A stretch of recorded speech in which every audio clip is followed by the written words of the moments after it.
All right, let's get started. So to start today, I want to talk about the project. I meant to push all the links for the project this morning, but I forgot to, and they're on my other laptop. So the two most important links that are relevant right now, I pasted it in the Discord channel and the lecture channel, which I do, as always, have on my phone, so if you want to ask questions, check them out in there. But once I get home and think about it, I'll push all the changes, update the website with all the links and all the updated info about the project. So the team formation form, if you know your team, submit this form. Let me know who your teammates are and your team name and your GitHub URL. These are going to have to be public. If you have a good reason why you want a private repository, talk to me, let me know if it actually is a legitimate good reason, which, spoilers, I haven't really heard one ever in this job. Everybody wants private repos, but there's no reason for that. But if you do have a good reason that I haven't heard before, let me know, talk to me, hit me up on Discord, send me an email, whatever you got to do to get a hold of me. Or come to my office hours. My office hours, I didn't announce it, but I did post it, are Thursdays 1 to 2. So come check me out there also if you want to talk. So that form, our meetings will start on the 5th week of classes. So not next week, but the week after. That's when you start the meetings. Your meetings will be scheduled on your own. That will take place of recitation. So if you're all registered for the same recitation, you know you have an empty room where only other 312 students will be. And you can go there and meet. That would be one of the most convenient things to do. But it's up to you. I'm not going to micromanage how you'd have your meetings, but you do have to have a weekly meeting. And each team member must fill out the team meeting form. Tell me what you've accomplished since the previous meeting and what you're going to accomplish before the next meeting. And then also, I'm combining the team meeting form, the weekly meeting form, with peer evals, self and peer evals. Rate yourself and each one of your teammates, just general how well they've been doing on the project on a one, I did put a 0 on there, on a 0 to 10 scale. If they really did nothing, give them the 0. And then comments, especially if you gave someone a low score, please provide some comments, give some context. I get a lot of, sometimes I feel like students just give a low score because they're mad at the person, even though they did some quality work. Give me an actual solid reason about the score that you gave them. If it's a 10, you know I don't need any reason. And then general comments, if you have extra comments about your team overall. We'll talk about that more as we start with meetings. I'll remind you of this. But the evals do not directly affect your teammates' grades.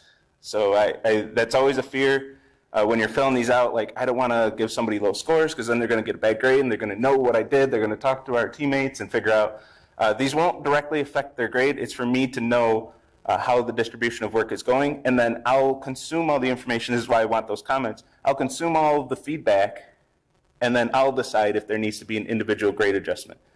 I've had teams where it's straight 10s. Well, it was on a 1 through 3 scale at the time, but it was perfect scores all across the board. And then I look at the repo, and there's one teammate who didn't do anything all semester. Well, I'm going to go in there and adjust some grades as needed, especially if the project isn't doing well.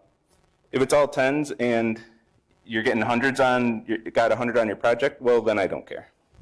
But if it's all 10s and the team got a 30 on the project, I might go in there and make sure whoever did some work is going to get some credit, et cetera. But there's a lot of decisions I make on that end. But when you fill this out for each meeting, just let me know how everybody's doing. And you're required to fill one of these out each week, starting with week 5. But you can fill out more. If you just have information you want to send me, just fill out the form again. I'll figure out what's going on. I'll realize that you filled it out multiple times. I'll review all these at the end of the semester. The project deadline is the last day of classes. So after that, during finals week, I'll process all of this throughout the entire semester and see what was going on. So if somebody had a rough start but picked it up at the end, you can let me know, hey, they're doing a lot better now. Then I don't have to go in there and change grades, depending on the situation. But anyway, that's a lot of manual work. It's one of the most daunting tasks I take on each semester, is figuring out where the individual grade adjustments have to go. But anyway, I do look at those. I don't just take the raw scores and throw it into a formula. I do look at those and make some informed decisions. If there are no comments, I'm probably not making any decisions. If you're mad at somebody and don't give comments. Anyway, let's talk about the project itself. I'll skip over most of this. I don't want to take up too much lecture time just talking about the requirements because I want to get into the demos. Open source reports are the big thing. We have a template to help you, guide you through this. We'll be talking about this a lot throughout the semester. I'm not taking lecture time today to give a demo, but I will get in there and show you how to generate these reports. But in short, if you're using a library or a framework or any technology that's not allowed on your homeworks, you need to understand how that technology works. You need to prove to us that you know what that does and how it does it, and show us in that library, the actual code in that library, where's the code that actually does the thing that you want it to do. So if you are using Express as an HTTP framework, show me exactly in Express how Express is, say, parsing HTTP headers. How is it handling multi-part form? We haven't talked about multi-part form. How is it handling image uploads? How is it handling all this stuff? Show me the actual code where that library is doing those things. Yes, for like back-end libraries and stuff. If we want to use React. It's for anything that's not allowed on your homework. React's not allowed on your homework, so yes, you need one for React. And I got a list, a lot of common questions like that, which does mention React right here. Does need a framework, or does need a report. So if you have questions, refer to this. If your question is not answered on this, let me know. I'll answer your question and then add it to this list. The explicitly allowed without reports and explicitly does need reports. And just some heads up, this is some of the things we're going to be looking for. Like the one I just mentioned, that's one of my favorites to look for. Where are your headers being parsed? If you don't show me where your headers are being parsed in your library you're using, you don't understand how that library works. Like you just, if you haven't looked through that library to figure out where that code is, which is fine in the real world out there. This is something you might only do in this class, to be honest. Use a library as long as it works. It works, and use it in your project. In this course, when I want you to understand how web apps actually work and actually get things done, I want you to see that these libraries are doing the same thing, the same style of code that you're doing on your homework. And I want you to actually go in there and see that code and go, whoa, that's how Express is doing it? That's the same thing I did on my homework. And it demystifies the magic, is how I like to say it. You have all this magic in these libraries. You just import Express and it works. Cool. I want you to demystify that magic and see that Express is, it's just like the homeworks, the server that you're building for your homework. Across those 4 homeworks, you'll build a lot of the functionality in Express, Django, and why am I blanking on it? Some other one, Flask. Those things are the same thing that you're doing on your homework. Just a team of developers has worked on those for many, many years and built them out, made them robust, made them really fancy and stuff. But it's the same stuff you're doing on your homework. And that's what I really want to demystify in this class. And that's why I have you going through those exercises. If all you know how to do is pull in a library and just have it work by magic and do what you want it to do you really know how to build web apps at that point? Yes, this is opinionated, but I would say no. You don't really know what you're doing. You just know how to use that library. And once that library or framework is out of style and everybody moves on to the next one, what's your skill set that you're transferring over? Not a lot. Not a lot. I need you to understand what those things are doing so you're ready for the next new fad, the next cool new framework that's coming out that everybody's using. Or if you go to a place with legacy code and they use an out-of-date framework, one that's not, the cool new thing still works perfectly fine. I need you to be able to understand how that one works pretty quickly too. Oh, if I call this method, it's going to end up doing all this. That's where it's parsing the headers and things. That's where I want you to be. We'll use Docker Compose. We haven't talked about that. You have to deploy on Heroku. I'll give some demonstrations in lecture about that, probably very briefly. Deploying on Heroku. Once you have it set up with Docker Compose, just create an account and then push your project to Heroku.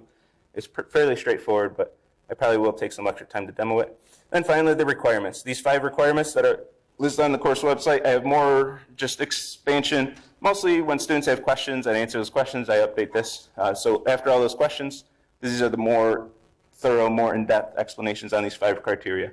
User accounts with secure authentication, and you have to have at least one thing that's part of that user's account that you store in a database. So something the user can update, some settings, anything that's attached to their profile. Users can see other users who are logged on, And when somebody logs off, they should be removed from this list, but you should have a list of all active, currently online users. DM feature should be pretty self-explanatory. You can direct message any user, just text messaging. Sharing multimedia, so some usually just images, but it can be videos or anything else that you want. Sharing some form of multimedia where somebody can upload multimedia and other users can see that multimedia, which we'll be doing on homework 2 anyway. That's not too much of a stretch. And then live interactions between users using WebSockets. I don't care what the interaction is as long as it's not just plain text, because that's what my lecture demo is going to be with WebSockets. I don't want you to just copy my lecture example. But anything that's not just straight up text can be that is communicated over WebSockets and updated live. So any app that you have that satisfies those 5 criteria is acceptable. As long as it meets all those, then you're good. Since I get tons of questions on, is this allowed, is that allowed, and I'll be honest with you, the students are always just looking for the bare minimum. What's the bare minimum I have to do? I decided to do something a little, I don't know, maybe unconventional, definitely against what I usually do. But I gave you an example app, which is pretty much the bare minimum. This is what students found last semester that technically meets all the requirements with the minimum amount of work. If that's what you're looking for, there you go. I'm not thrilled about it, but go for it. I'll let you read through that, and I don't want to talk about it too much, but you're welcome to implement these features. It does satisfy all 5 of the requirements. But I do encourage you, if you're interested in building something cooler, I would love to see something cooler. I don't want to see 20, 30 copies of the same app. I know I will. That's fine.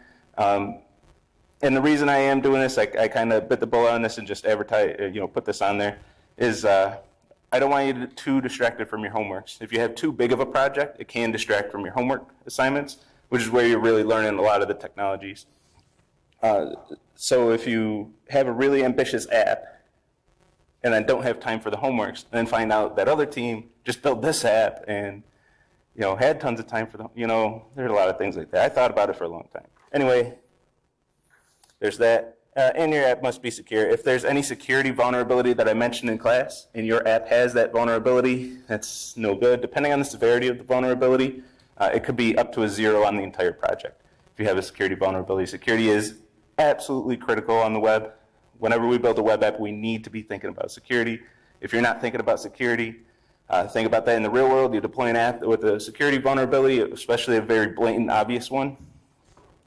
Like, you just did a huge disservice to your user base. If you're exposing their private data out there on the web, you can't be doing that. If you're not thinking about security at all and exposing your users' data, it might be, depending on the severity, up to a 0 on the project. All right. Any quick questions on project stuff? Yeah. Are there examples, or not examples, but are we able to look at previous semesters projects to get inspiration or? Well, how would you find them? No, I just thought maybe. I won't provide them. But if you know somebody who took the class, I'm not going to stop you from looking at their app. Don't look at their code, but if you want to look at the final product and see what kind of features they built. And I tried to make the 5 requirements loose enough that any idea that you have, you can implement. So if you want to make a game, you want to make a social media website, you want to make an e-commerce app, all of those can fit under that umbrella. Some of them, like e-commerce, might not make sense to have DMs, but you can always slap that feature on top of it, on top of your e-commerce site.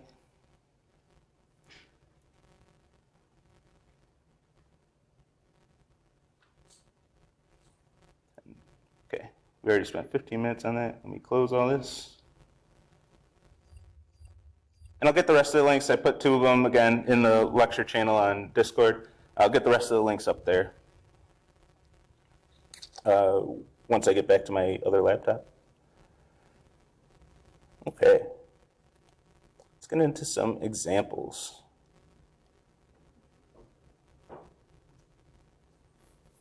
I think I want to start with Python. I'm gonna get away from Python. I feel like I did too much Python last time. So I'm going to start with Python and go through this somewhat quickly, and then get away from Python for the rest of the lecture. Can we Can everyone see that?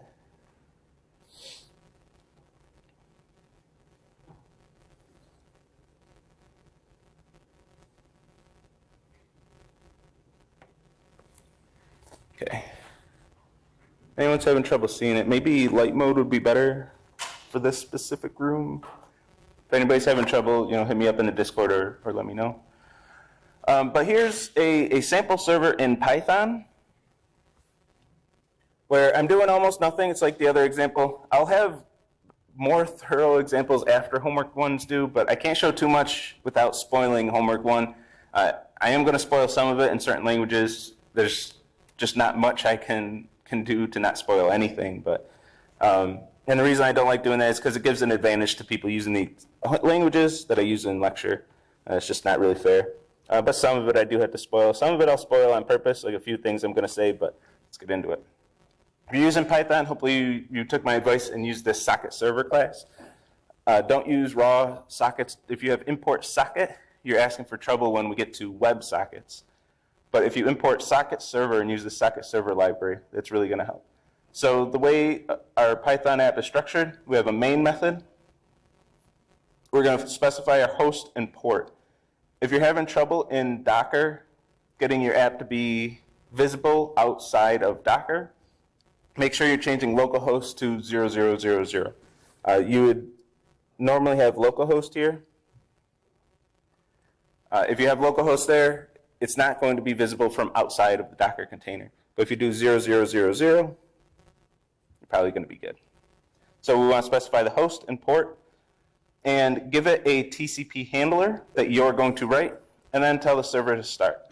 This is going to spin up your TCP socket server, and every time a connection is made, it's going to create an instance of my TCP handler, which is a class I wrote, which extends base request handler, and has to have a handle method, and that handle method is going to be called, the object's created, and then the handle method is called for each connection that's made. Let me back up a bit. An object of this type is created for the server, and each time information is received over a socket, the handle method is called, which is going to have a request,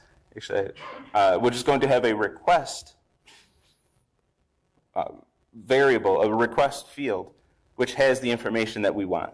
So whenever we get information from a client over a TCP connection, we have this request, we can call receive, which takes an int, which is going to be the maximum number of bytes that are going to be read off of the TCP connection.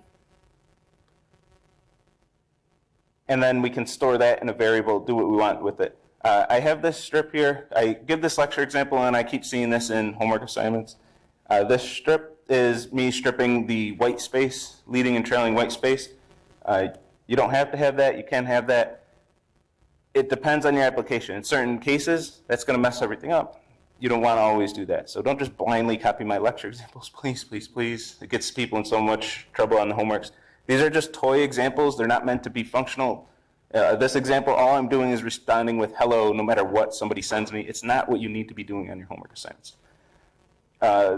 So I'm going to get that data, read what was sent to me in bytes. This is going to be in bytes. So for our purposes here, the first thing I want to do is decode the bytes so I can read this as a string and start using my string parsing knowledge to be able to work with this data. Here, I'm just printing it to the screen. Again, not doing anything fancy, trying not to give away too much homework code. I'm just printing it to the screen. That's what I got. I'm also printing out a little extra information here. The client address 0 and 1. This is an array, or a list in Python, which I'm just pulling a little bit of information out of so I can see what's going on with the client. Tell me something about the client.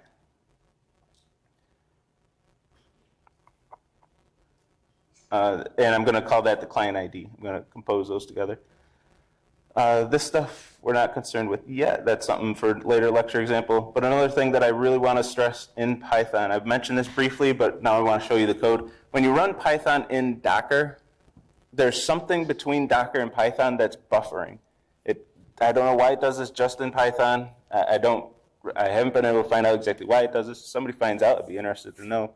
But there's a buffer for standard out and standard error. Anything that's being printed to the screen, to the console, is buffered, meaning you don't see the information until you close the Docker container. If you're running it not in detached mode, you won't see any of your output until you close the container, you do a Control-C, and then you'll see all the output. That's annoying, that's frustrating, it's hard to debug when you're trying to debug a Docker issue. But if you do standard out flush and standard error flush in case you have errors, this is going to say, hey, whatever's in the buffer, actually print that to the screen, like right now. So if you have these lines in your code, when you're running in Docker, you will actually get to see what was printed out. If we don't have these lines, you'll get buffered. If you have these lines, it's going to say, okay, anything that's been printed to standard out or standard error, show it to the user. So a good debug tip for Python. And then send all, which takes bytes. So if we're working in strings, we have to encode those bytes. And we talked about encoding and decoding in Python at length last time.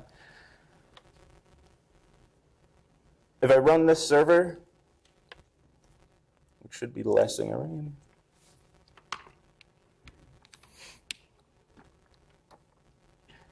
and go to my browser, go to localhost 8000, and I get my hello. Oops.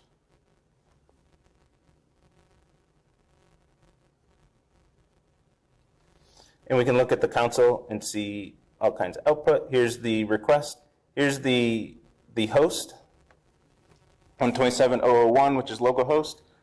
And then port number 51,411. The way that browsers work, browsers don't use port 80. Whenever you create a new tab or a new browser window, whenever you make a request, the browser is asking for some port in the really high number, something that nothing else is using, opens up a port, and then opens up the connection to the web server using that high port number. So if you ever wonder, how do I have 10 tabs open, 2 different browsers, 3 different windows for each browser? When you get information, if they're all using port 80, like you might want to think, over the internet, you get information over port 80, your operating system says, okay, port 80, where does it go? How does it know which tab in which browser, which window of which browser to send that to? Maybe you have Firefox, Chrome, and Opera all open with multiple windows and multiple tabs. How would it know where to put that? The answer is each tab is getting its own port, some really high port number. So now when my operating system gets something for 51.411, it knows to send it to that specific tab of that specific browser, of that specific window of that specific browser. So that's how we know. So if you print out your port numbers of the requests, you're going to see some really high port numbers. That's normal. That's how browsers work. That's how they route traffic to the proper tab, is they're all getting their own TCP port connection. And we should see, oh, there's only one request. If I refresh even a couple of times, clicking the wrong thing, we'll see that we got a whole bunch of different ports. So each time I refreshed, I got a new port number, a new TCP connection, and that's how it knew where to send that information. All right, let's get away from Python. We spent too much time in Python. So I'm going to close that. No, I do not want that. Oh, I should did not. Don't tell me again.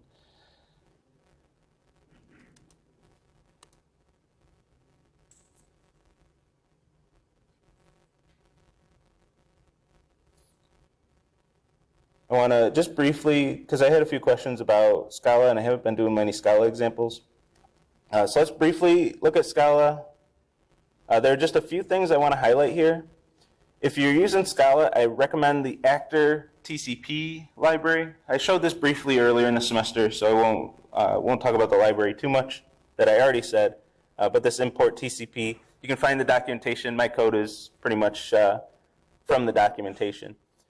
What I want to highlight here is that there are certain messages you're going to receive. So this is 116 style actors sending messages to each other. That's how the TCP works. It is an actor. So we create an actor system and create the web server, which extends actor and then imports TCP inside of it. So we do all that to get the TCP stuff. We're going to ask for a port number on our host. This, I'm using localhost. So if I convert this into run in Docker, I'm not going to be able to get my connections out there. And then the receive method, we're going to get several different message types. One, bound. This just, we get a message of this type when our port is available. So we asked our operating system for a port 8000. Whenever the operating system says, okay, you got your port, we're going to get this bound message. We don't have to print anything here, but if you want a message that says, okay, listening on port whatever, that's where you would do that. Connected is when a user is connecting to you. The most important thing here to remember is that you have to send back a register message, or else the TCP connection will not be established. If you don't have this connected with sender, send, register of self, if you don't have this, things are going to break real quick. Where self is a member of, I believe TCP. Yeah, I shouldn't have gone there. But you have to send this back, or else the connection won't be established. Nothing will work. Nothing will do anything. You have to send that back, that register message. And close, when a user disconnects this, we don't have to do anything. I'm just printing to the screen again, just like bound. I'm just printing to the screen. Connected, you have to have this though. Have to have it. And then receive. This is where we're doing all of the good stuff. This means we've received information over the TCP connection, and we're ready to work with that information. We have some bytes that a user sent us. Let's work with that. We're going to get that as some message of type received, which has data, which is going to be a byte string. This is a byte string that's part of the received class, and that's what we want to work with. We're going to read these bytes and do what we want with it. We have a few methods here. Size gives us the number of bytes in that byte string. UTF-8 string to convert it to a string. If we want to decode it as UTF-8 and work with it as a string, UTF-8 string right there for us. And then when we're sending information back, and especially for our images, we want to work in byte strings. This is just like working in buffers in Node. This is just like encoding in Python and working with the byte arrays. Byte string is the class we want to work with in Scala. So when we're getting the length of whatever we want to send this string. We're going to convert it to a byte string to get the length. Give me the number of bytes in this string, not the length of the string. And then if we want to concatenate two byte strings, the plus plus method has us covered there. So when you're concatenating your headers with your image for Objective 5, the plus plus operator is going to combine two byte strings for you. And then you can read the image as a byte string.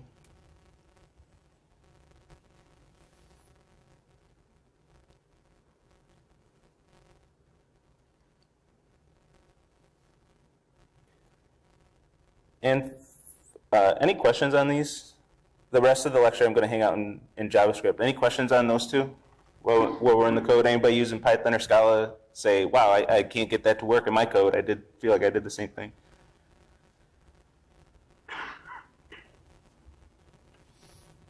Okay. All right, let's talk about Node.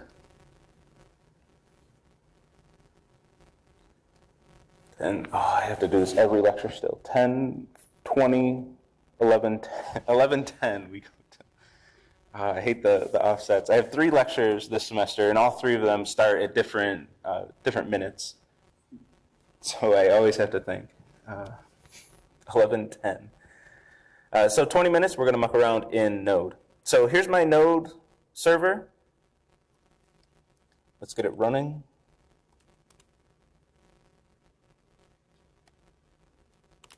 We're serving hello, and I have it open in 2 tabs here. Oh, actually, I do have to jump to Python just real quick here. The documentation is going to say, give this TCP server. I'll give a more in-depth demo on this probably later in the semester. But to get our concurrency in Python, which is something we're not worried about yet, but we will be worried about in homework 3, so I'll talk about it when we get there. With Python, you want this word threading in here, and all of a sudden you have a multi-threaded server. Super easy. That's why I say use this socket server, because you just slap the word threading there, use threading TCP server. It uses the same handlers, same syntax and everything. It's just multi-threaded instead of single-threaded. Scala with the akka library, it's automatically concurrent. That's why we love actor so much. They're concurrent automatically. JavaScript as well, the whole language from the ground up. One of the really nice things about JavaScript, it's been built from the ground up with concurrency in mind. So concurrency is just handled for you in JavaScript. The biggest concurrency headache in JavaScript is going to be JavaScript being concurrent when you don't want it to be. It's just always concurrent. It's always running concurrently. And you'll run into at least one bug if you're using JavaScript where it's concurrent almost to a fault. Not really, but it takes a little getting used to the way it handles concurrency. So let's take a look at our JavaScript server. For JavaScript, our TCP library is net, so we're going to require net. We're going to use that to create a server, which takes a callback function with a reference to a socket, which is going to be the TCP socket connection. And then that socket, we're going to tell it, whenever we get data, call this function with that data. So whenever any TCP connection is sending us data, this function, this callback is going to be called. We can access the socket's address, the host and port, similar to how we did in Python. We're going to print out that data.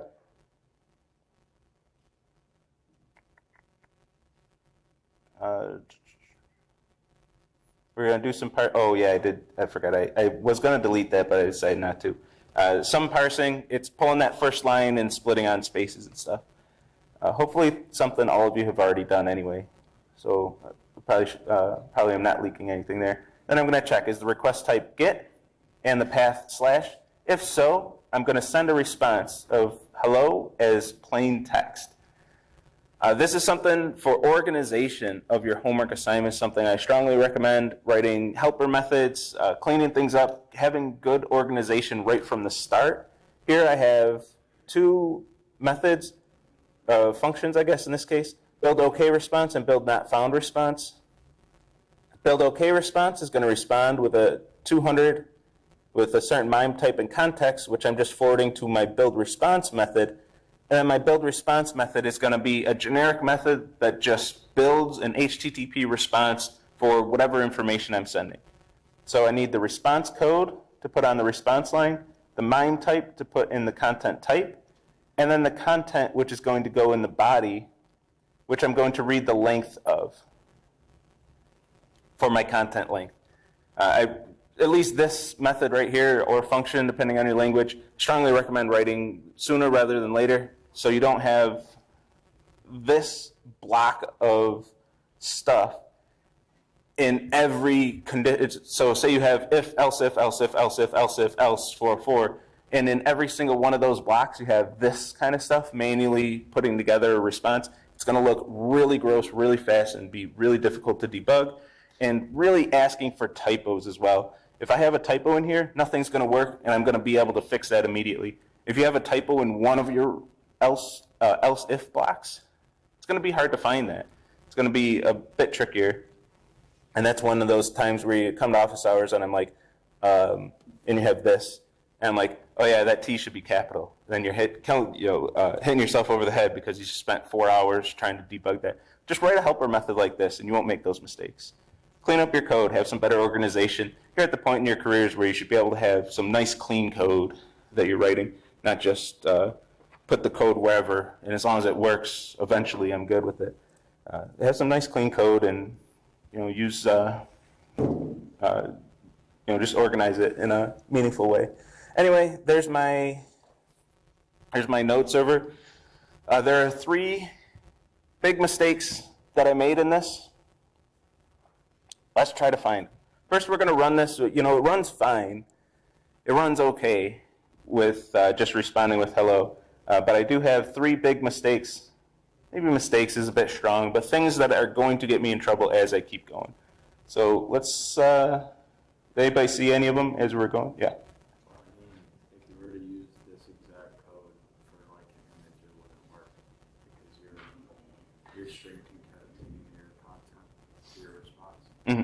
Yeah, so this won't work. Well, we'll call that 4 then. So this won't work for images because we can't concatenate an image because we're working with strings. So this method right here, like I would build this again. I would have another function for another one of these for build image response, where I'm making sure that I'm not using string concatenation. Then I would change this. I would actually have. Actually, no, that is one of the mistakes we made. So let me fix that one. So we would do buffer from. So we would do buffer.from content, and then get the length of the buffer. That's going to give me the length in bytes of this. Actually, let me not do that yet. So a few of the errors. Let me grab one of my characters here. So a few of the errors are that we're not going to handle UTF-8 characters or images the way we want it. So instead of just responding with hello, let's respond with hello and then a few non-ASCII characters. Let's restart this server. Something you're going to see a lot at least in Python, or in Node, I mean. No, it was in Python. Never mind. I don't have to mention it. Something you will see in Python, though, if you have it set up the way I have it, you're going to see port already in use a lot. If you see that, switch your port number, and then run it again, and then change your port number in your browser too.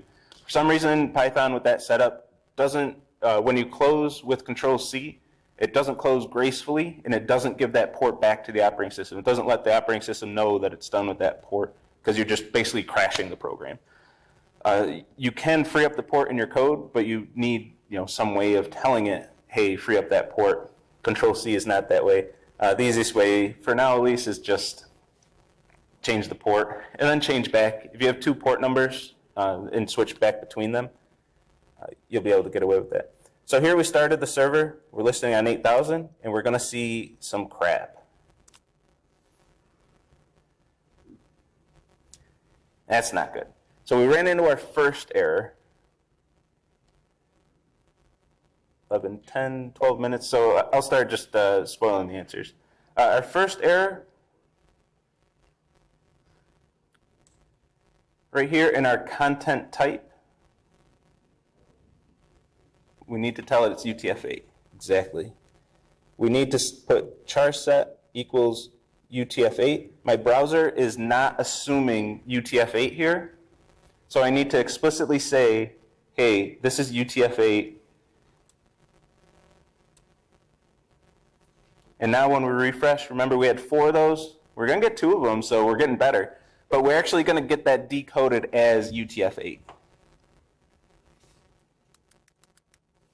But we only got 2 of them. We, of course, want 4 of them in this example. So we still have another error, and that's, oops, wrong one. And that's what we were talking about before. This is getting the string length. We never, ever want to get the string length. We need to convert this to a byte array and get the number of bytes that represent that string, not the string length. For that, we do buffer.from. It's going to convert this into a JavaScript buffer, which is an array of bytes. So we do buffer.from, close the server, restart it, refresh, and we have our proper content length now. We're in UTF-8, we got our proper content length. We're feeling good about this now. We actually got all of our content there, all of our images, and if we look at this, I didn't pull it up, but the content length was not enough last time, and now we have the full content length. We should also be doing that down here. Instead of response plus context, we should be doing buffer.concat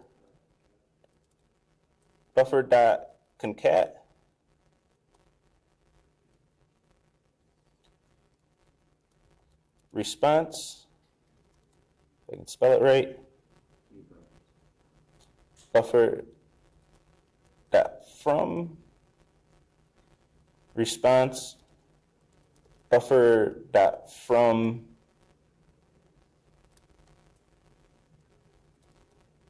content,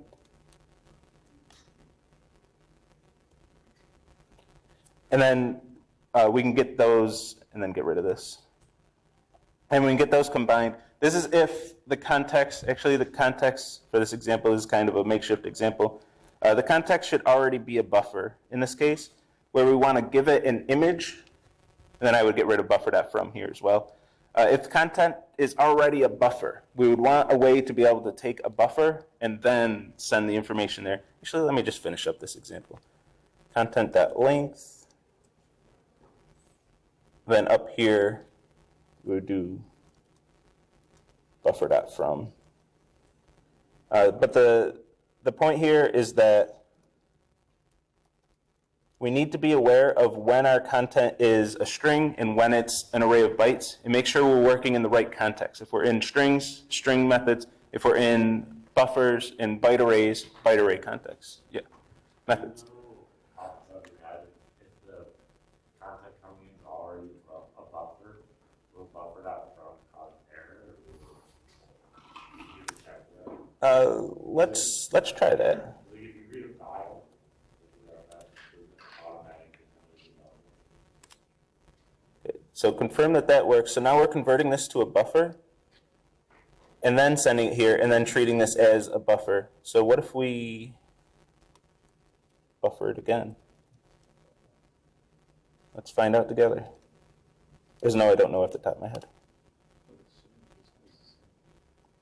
Yeah, I would assume it'll just work. Yeah. Okay. So extra buffer.froms. Looks like it won't hurt.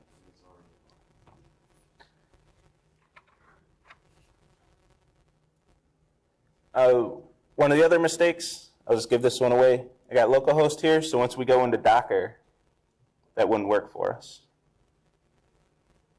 Which we got them all right. Got everything working. So let's jump over to our Docker file.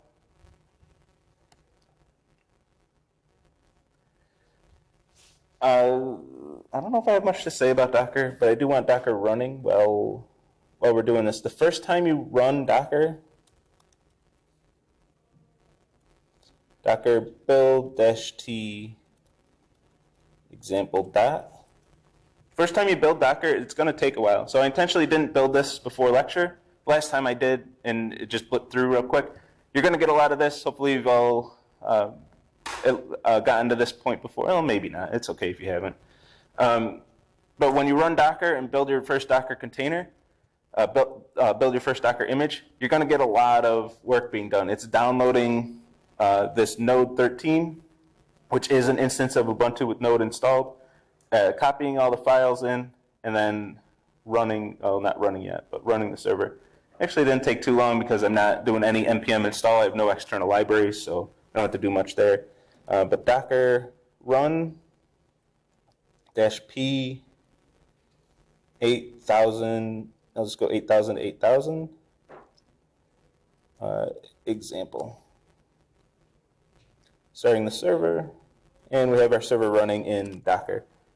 It should be that simple once you have it set up. Debugging Docker can take some time and be a little bit of pain, but once you have everything set up, it should be that simple. Run it.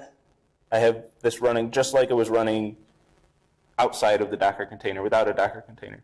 You build it, you run it, and then everything's running fine after that. In Python, you might not see anything here if you don't have those flush commands in there. Have those flush commands so you can see your output, so you actually see what's going on inside the container. And this is the one example I forgot to set up beforehand, but I think I can. I think I can get there quick. I meant to before I left, and then I forgot. But we can get there. So I want to show you a Docker container in Scala. So if you're using Scala, Java, C, C++, Go, any compiled language, we're going to have some extra steps to do there. You be CSE, right? Yeah. So for this, our Docker file is going to be a little bit more involved. You can probably find a from Scala and not install Scala like I'm doing. I have to install the JDK, all that stuff we do at the beginning of 116. You have to install your JDK. You have to install Scala and install SBT, the Scala build tools. You can probably find one with all of that already installed. I wanted to do it from scratch just because I wanted to do it from scratch. I don't know why.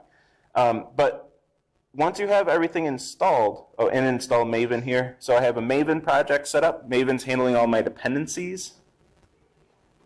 And I'm going to run Maven package. For this class, I think I'd recommend using Scala C, which if you've compiled Java from the command line, I don't know what's more likely that you've used.